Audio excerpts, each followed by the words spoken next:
everybody. I am here today to talk with Amy, one of our fantastic colleagues, about social media and improving your performance. Social media are a plethora of channels that have come about in not too recent years now. They've been around for a long time, but as an organization, you might have ticked the box that you're on there, but how can you improve those channels? They might be taking you a huge amount of time to update them and post on them, but are they making a difference to your website? So I've asked Amy to come and join us today to chat about 5 or 6 ways that we can potentially improve our social media. So hi Amy, lovely to have you on today. Thank you for joining us. Hiya, you're welcome. Good to be here. Social media. What would be your tips in terms of if people are on there and they're just, ticking the box to be on there? What tips would you recommend them to think about improving their performance? I think there's probably quite a few ways that we do it, and you're right, it very much becomes a tick box exercise when businesses, when they either start up, or it becomes that thing of, well, we're doing that anyway, so we'll just leave it because it's doing okay. But I think there's always ways to improve, and I think one of the biggest things for social media and digital marketing in general is that you have that constant review cycle. Is it working? Isn't it working? What can we do differently? And one of the things that I think very often gets forgotten in that, even a really simple thing, is like just double checking and making sure that your accounts are up to date. So have you got the right contact information on there, the right address details? Have you got the right, the right link to your Instagram? Is the link working even? Just making sure and double checking simple things like that. And the other thing I think as well that a lot of businesses are really guilty of is the About Us section, particularly on Facebook or on their bios. Is it still up to date? Does it have your keywords in there? So, if you're a small local shop, just to say that you're a butcher's in Solihull isn't really giving your audience or any opportunity for you to be found. So the About section on Facebook, for example, is highly searchable. It's something that is going to be looked at. It's going to be something that helps inform your users, but it's also going to be used to potentially be found from outside of Facebook or within Facebook. So making sure that you've got a list of what it is that you do when you're open, what products you sell, what kind of prices you are, if you're a delivery service or not, all of those things can make a really big difference. And the amount of times I see that really short description of this is what we are and this is where we're based, and it's just not enough to be found. And there's a huge opportunity there, just right from the very start, to have a look at your account, have a look at your biographies, have a look at your About Us section. If you're on Facebook, what about your story? Does your story have lots of information in there? Because that's a really useful way of being able to connect with your customers because they understand more about you, but also just to be found in general. So I think it's a real shame when we miss that, what is really a very easy opportunity. And just check it every now and then. Is it still accurate? Is it still up to date? Have you started introducing more product lines or doing things and working in a slightly different way? That's a really good opportunity to be able to shout about it. And I think a lot of businesses forget about it. Yes, absolutely. I think they'll have set it up when they first start, and then it just gets left, doesn't it? Where also, to add to what the great suggestions you've made, is the platforms are changing as well. So since you updated your Facebook profile, there might be other fields in there. And I always say to people, those fields are not in there just as a tick box exercise. There's a reason for them. Make the most of them, and they add fields and they add things. So make sure you're checking it from that point of view. So that's, just to complement what you've said. And I think also the point you made first of all is, aligned to what you're trying to achieve. So actually, what are you trying to achieve through social media, and is it aligned, is what you're doing on social media aligning to your goals? If not, then relook at them as well as part of that overall sort of base foundation level. Yeah, definitely. I think we tend to put a lot of information on our website because we think that's where people go for info, but there are other places that you can do that across social media as well. So you need to make sure that your information on there is similar, not the same. You don't want to cut and paste, obviously, because that's not going to work for you either, but is similar, and you're using all of those bits. There's nothing worse than you click on an About section and you just see a blank page. Yeah. There's no information on these for you to even start to make a decision as to whether or not you want to buy something from them or follow them or, all of those things. There's nothing in it for you to do that. So why would you? Yeah. And I think just to summarize that last point is what's in it for them. It's not about what you're trying to sell, it's what's in it for the person who is about to click the like button or the follow button. You know, we spend a huge amount of time on social media, don't we? But if the account isn't clear in what I'm going to get and expect as a person or target audience, then why would I click that button? So I think the last comment you made is, you know, just sums it all up really nicely, really, doesn't it? Yeah, and I think that probably connects as well to one of the other things that I would say is a really good tip for what you should be doing, and kind of hopefully to kind of help it to be almost second nature to you, is that when we start to follow somebody, we are very selfish in that sense. We want to know what's in it for us. But I think one of the things and one of the ways that you can really get that message across is to stay social with your customers. So if I come to your feeds and all I see is buy now type messages, so it's all buy now, why aren't you buying, I don't understand, why aren't you buying from me, that's not social. So there isn't very much in it for me unless I'm ready to buy right now, which I could just be curious, I could be thinking about it, I could be comparing you to somebody else. So there's lots of opportunity for you to have a conversation with me in the same way you would if I came into your store in real life, or if I was a customer on the phone that you were dealing with. You find out more information about people, you kind of add value to their experience, you make recommendations based on what you know they're interested in, rather than an assumption that if they're potentially your customer, they will want to buy. So it's that kind of staying social, and it's one of the things that I say a lot in training is that social media isn't about the media, it's about the social part of it. And we very often forget that. We get stuck in that thing of, I have something to sell, this is what I want to say, this is the message I'm putting out there, and you just better listen. Yeah. Whereas what we should be doing is saying, actually, are my audience ready to hear that message? Are they in the right space to hear that message? What do I need to do to that message to make it more palatable, more enjoyable, more engaging? Because that's actually a really important part of being active on social media. Isn't just about telling people to come and buy, but having a conversation with them and adding value so that they see what's in it for them by establishing a relationship with you, by following you, or being engaged in your comments or your posts. Yeah, I think that's a really nice second tip, because you and I both train and talk at conferences an awful lot, and businesses all say, oh, I'm not getting engagement on social, and then you talk to them about what they're talking about and it's all me, very selfish marketing. It's not around value marketing or putting the customer's shoes on. And I often say to people, look, if you're just going to spout about your own stuff, then I'd almost come off social media, because no one's on social media to be hard sold to.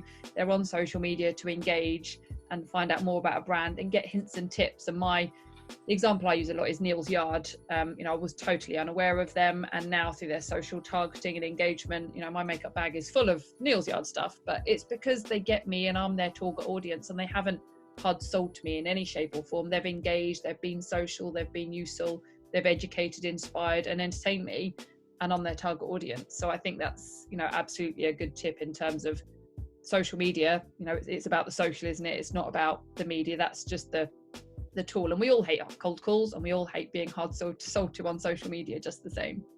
Great. Yeah, we do. And I think a lot of what we forget when we use social media as a business is we tend to go in it with a user head on.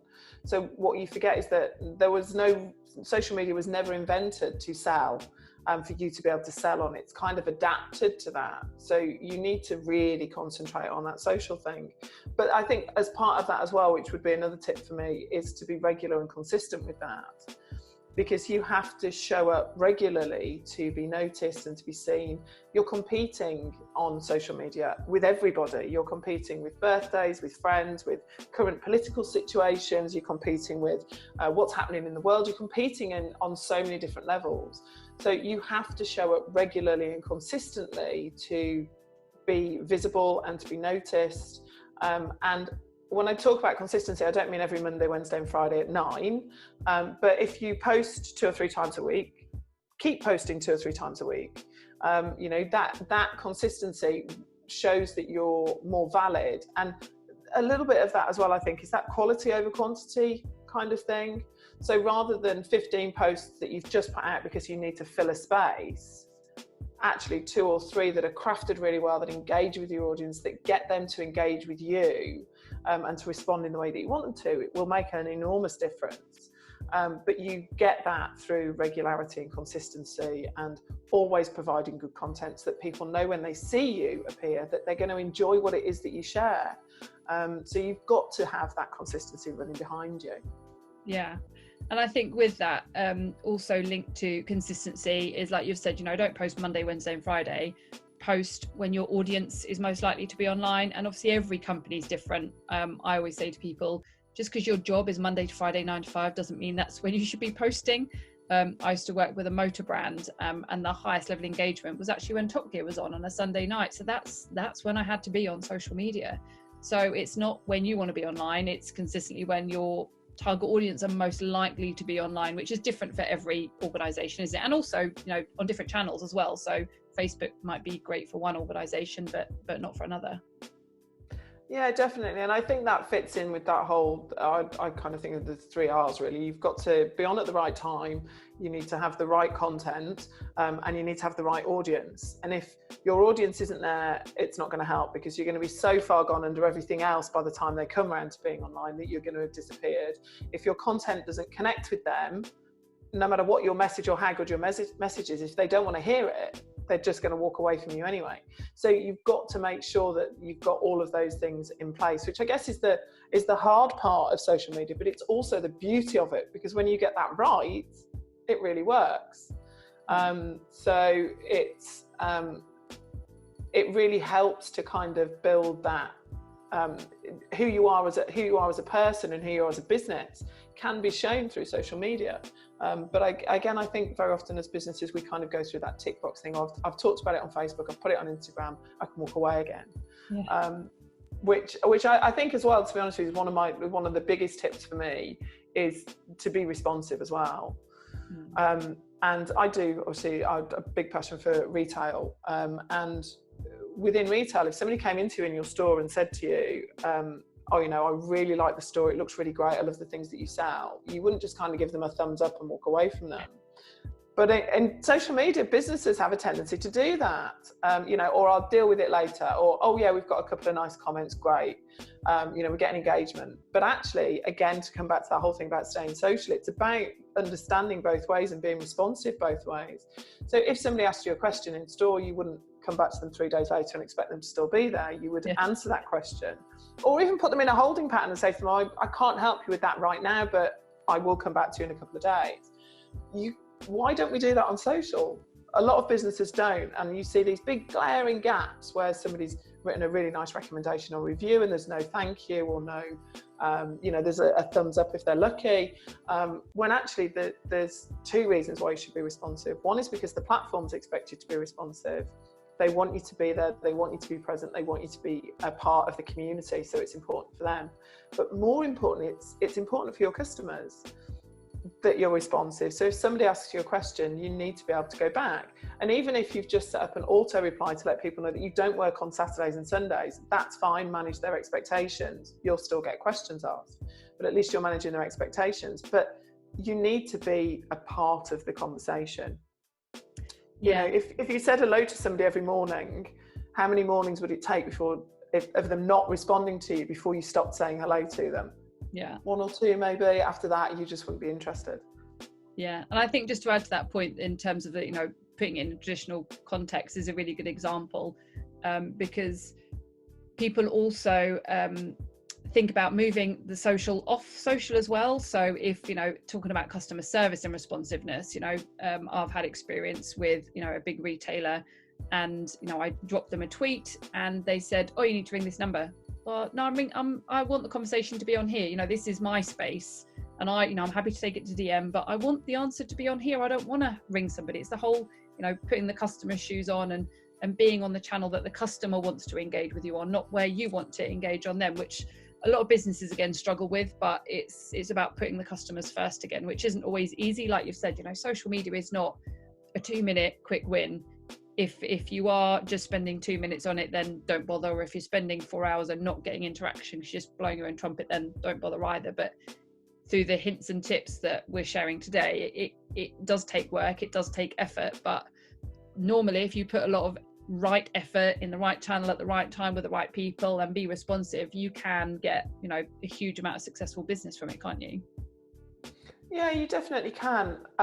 But it's about kind of learning your lessons. It's about crafting who you are. It's about thinking who you want to be and how you want to appear online, as part of that as well, I think. So you have to be social, you have to be responsive, you have to be all of those things. And when I had a recent on Facebook, I was chatting to somebody who I ordered some sweets through to have them delivered to my sister and her family because we couldn't meet up. So I sent her 3 little boxes of sweets through the post, and I was chatting with a company called Preston Sweets on Facebook, and I asked them to put a little note in there, and we were having a conversation about what the note would be and when they would be able to post them and all those kinds of things. And I'd ordered from her previously a couple of months ago, and at the same time I kind of slipped into that message, what about those sweets that were included in that box that I bought my partner for Valentine's Day? Were amazing. What were they? So she was telling me what they were. I placed that order with her. I then recommended her on Facebook. Somebody was asking if they wanted to send somebody a birthday present that was a bit different, and I recommended her. And as a thank you, she sent me some of my favourite sweets in the box. And that, for me, I got them in the post. It was unexpected. I just got a little package in the post to say thank you, which was really lovely of her. I'm now a customer for life with her. I've bought off her since. I've got a plan to buy off her again. So I've got all of those things happening. So I've got lots of respect for her because she's managed to translate that offline and online and match the two up really well by doing something really nice in an offline way, but it all started online. Yeah. And you know, I've continued to recommend her because of it. So it does work if you get it right and if you get that balance right. Yeah, and I think that's the thing that I love about small businesses. Small businesses really get their customers because they're dealing with their customers firsthand, where the bigger businesses, and we work with a lot of national and international businesses, they just treat you as a demographic. You know, Lindsay who's 40, lives in Norfolk, UK. They don't really harness that opportunity, where if you do those nice little touches, some brands do it. You know, I've heard that like Virgin Gyms, who we've trained, they do it. You know, if there's a customer service query, someone on a running machine, they'll go down and answer it and, you know, give them a water bottle and stuff. And Zach's are very good at it as well, a local restaurant. But it's that type of stuff that, like you say, you offer a customer for life and they value what you do. And what are they going to do? Like, if you get a nice gift or you get something in the post, or Ed, one of our colleagues, he did some training in London and mentioned the venue on social media. And as he walked out, they said, oh, here's 2 tickets to go up the Shard. What's he going to do? He's going to tweet about it, isn't he? So it just adds, it's about listening. And we have 2 ears and 1 mouth, and you can learn so much from listening to people and engaging with people in terms of, you know, taking that whole level further, can't you? Yeah, you definitely can. And I did a similar thing with Pret, where I tweeted a photo of a problem I'd had with a Pret product, and I got some products in the post, which was chocolate and the dog got. So I tweeted again to say, thank you ever so much, but unfortunately the dog enjoyed them, and the trip to the vet was quite expensive afterwards because she'd got chocolate. And then they asked me for an alternate address that they could send it to without a dog. So they still sent me something again. So yeah, you absolutely can. But I think the thing is, as well as is listening, is that we also get kind of caught up in that whole thing of that listening is an actual conversation, when actually listening on social media is so much more than that, because one of the other big things for me is obviously measurement and analysis. So having that measurement of who's reacting what is actually all part of the listening skills that you need within social media. It's not just about listening to what they're actually typing in or what they're actually saying to you, but how they're reacting to things, what length of videos they're watching, how many retweets you get, how many shares you get, all those kinds of things, which then help to inform you what you need to be doing again, because by listening to what they're doing and what they're not doing, you can then decide what you want to do next. And they give you that ability to be able to do it. So we should absolutely be measuring that, and should be looking not just at the numbers, but alongside that, the content that goes with it. So your content calendar alongside your numbers is where you get the real meat and bones part of what social media is doing for you as a business. Just the numbers, though, are kind of irrelevant. Drove more traffic to your website, great. And what did you do to achieve it, and how did you get there? Yeah, and I think just aligned to that in terms of measurement is, you know, we do a lot of social content because we practice what we preach. and you do get likes and you do get comments, but when you then speak to people, you know, I got a WhatsApp voice message from a contact in America last night, and he's like, oh, I saw your post, I'm going to be coming next week. He did no interaction on social media whatsoever. So if you look at it just in terms of the stats, you might think, oh, that didn't work. But you know, he sent me a WhatsApp voice message saying, yep, I'm coming. A few other people have emailed me, and just in general conversation have gone, that's amazing, we're doing this and we're doing that. But they don't interact on social media, but they're there listening themselves, but not actively interacting. So that measurement piece is absolutely true, and more in terms of, you know, it's not just about the stats, it's the overall value and content that you deliver in terms of the bigger picture as well, isn't it? Yeah, definitely. It is really easy, and it can become a bit addictive to look at your numbers all the time. But actually, it's the context around that makes a difference. Same as, you know, you could have the most perfectly planned campaign. You've used everything that you've learned over the last months. You've understood your audience. You've gained all of that knowledge, and then something happens somewhere in the world that distracts everybody. You need to kind of be able to look at it analytically and almost a little bit dispassionately to be able to say, well, okay, what worked well for us, what didn't. What do we need to do differently? How can we tweak it? Is that the bigger picture as well, or are we just simply looking at what happened on Facebook? Because while we were on Facebook, actually something else was happening on Instagram, or the real world was changing, or things were happening in a positive way for the real world. So people have seen us, but they haven't necessarily engaged with us there. So you kind of have to take the much bigger picture rather than we've gained 5 likes or we had the highest engagement. Great, but what was it that drove that, and how did you achieve it? Yeah, absolutely. It's, you know, you can have the best campaign in the world, like you say, but something happens and it can just all go to pot, can't it? Or just be a total missed opportunity. Yeah. Any other great tips, Amy, in terms of improving people's performance on social media? I think one of the things I would say is to try and enjoy it. Don't treat it like a chore, because that will come across. It will come across in the posts that you create, particularly I think with smaller businesses where you want to be able to do business with people. It's not just about doing business with big brands. You want to be able to find out a little bit about people. You want to be able to understand who they are and why you should want to do business with them, really. And if it's just a chore and it's the same cut and paste approach, it's the same thing over and over again, that's not going to work for you. So you enjoy it. I know it can be a chore. I know it can be a million other things that you're doing at the same time, but it can be a really important and integral part of growing your business. So kind of enjoy it and look at it as being something to help you grow, not something that's wasting your time. Yes. Yeah, I'd wholly concur with that, because if you don't enjoy it, then there's no point in doing it. You know, if you're not the right person for doing the social, then find someone within your organization that is passionate about it, because there is likely to be someone, and it might not be in the marketing department. And just to highlight your point, like, social doesn't have to sit in marketing or sales, it should sit across the whole business. So it might be someone in, like, you know, the customer service department that is really passionate about social, and if you roll that out across the organization, then it doesn't matter who's looking after it, as long as it's all joined up. But if you don't enjoy it, then there is absolutely no point, because like you've said, you know, you're just not going to engage with people, because, you know, people want to engage at the end of the day, don't they? You know, we're human beings, we like to be nosy, we like to chat, and if it's just a boring conversation, it's like a boring person, you just move on and find someone else, don't you, to follow or engage with. Yeah, and it's that thing, do you, in real life, if you compare it to real life, do you want to do business with the person who you met, who gave you their business card and just walked away, or do you want to do business with the person who stood and had a proper conversation with you, found out a little bit about you, didn't just give you a solution, but was chatty and friendly and social? It's a bit of a no-brainer. You're always going to want to go to that person, because you're more likely to remember them as well. So you're not going to remember the person who's told you to buy now when you weren't ready to buy. You are going to go to the person, even if they're more expensive, you are going to go to the person who you feel like you've got a relationship with and who's already added value to that.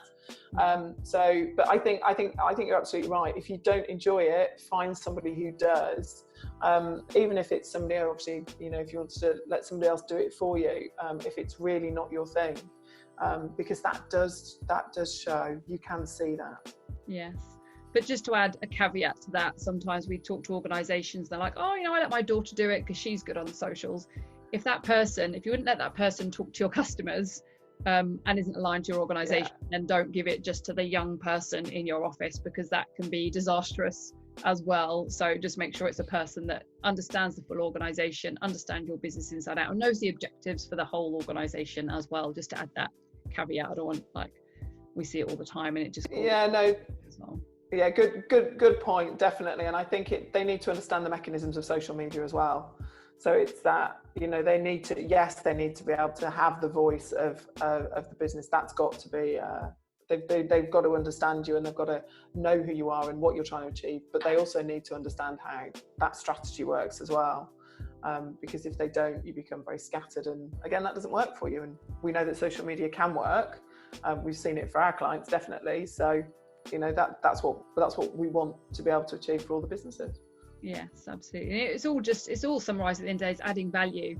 You know, a lot of businesses are focused on jumping on social media for the sale, but if you can add value to that person aligned to that business, or that, you know, that person you're trying to engage and sell to, then business will come naturally. And there's some stats out there saying that, you know, content marketing, and social does sit within that, is going to generate 3 times as many leads as an ad.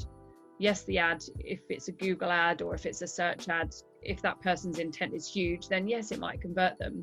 But the whole pretense of adding value online is we are that target audience, but we're not in that moment to buy. And Neil's Yard is that perfect example, because I was not looking to buy any type of cream, but because they got me, they understood me as a person, they then started to target me, and then they engaged me, and then I did go and purchase, but I had no intent. Like, I was absolutely no intent of going to purchase something, but they led me, you know, through the value and the education and you know, buying me in type organization to really get me, which is why I often use that as an example. And people say, are there any example that you can use as best in practice? And I say, it depends on you. So an example that I see is great might not be good for you as Amy, because we might like 2 totally different things. It's hard to find those examples unless you put your own customer shoes on. So I say, put your own customer shoes on, put your own shoes on, and think about how brands interact with you on social and what you really like and what you don't like, and then think about that from your organization's point of view. Yeah, it's definitely, and I think it is that whole thing of being able to put yourself in your customer's shoes. And one of the exercises that I normally do when I'm training is I'll ask people to think about a brand that always appears in their social media. Why does it appear? Is it because they engage with their posts? What is it about them that appeals to them? Because you're right, that's what they then have to translate for their own customers is, well, okay, I know that they interact with me because of that. So with you, for example, with Neil's Yard. And then how can I apply that to my customers? So what are my customers' needs? What are their wants? Why do they want to do business with us? What problem can we solve for them?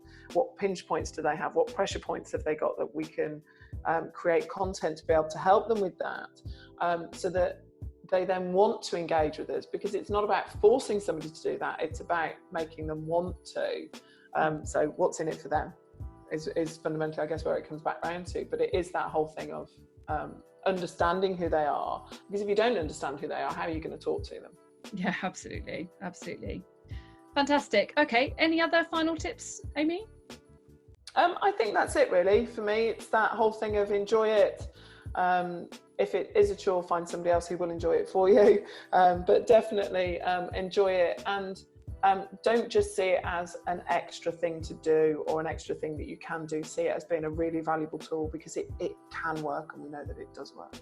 And it can reach so many more people than other forms of marketing. You know, it's not how you use that tool. It's not the fact that, you know, everyone's got that playing field now, everyone can use that tool. It's the tactics. And again, just summarizing, you know, sort of small businesses and big businesses. Small businesses tend to use social media better than bigger businesses because they understand their customer. So I'm always using small business examples with big businesses, because they just see them as a number where the small businesses really listen and, like you say, add value and take the person on that journey. Yeah, definitely. Well, thank you so much for all of your hints and tips today, Amy. Hugely valuable content as always. Thank you everyone for listening today. We hope you've found today's content useful.